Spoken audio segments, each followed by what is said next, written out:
run out အရာတစ်ခုခုကိုကိုကသုံးလိုက်ပြီသုံးလို့ကုန်သွားပြီအဲ့လိုအခြေအနေမျိုးမှာဆိုရင်ဒီ run out နဲ့ပြောပါတယ်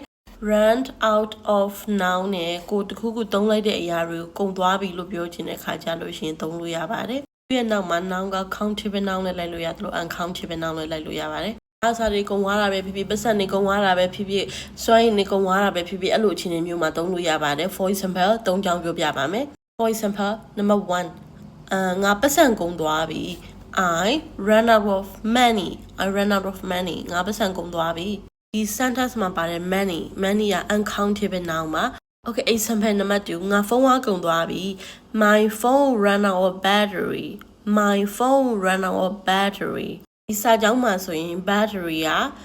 countable noun ပါရည်တွက်လို့ရတဲ့ noun ပါရဲ့စိတ်ရှည်မှုတွေကုန်ဆုံးသွားပြီ okay for example number 3ပေါ့နော် she ran out of patience အမှ patience ပေါ့နော် now patience ကိုသုံးထားတာပါဒီစာကြောင်းမှာဆိုရင် patience က uncountable noun ပါဒီစလုံးလေးကို run out ကိုနားလည်မဲ့ချင်ပါတယ်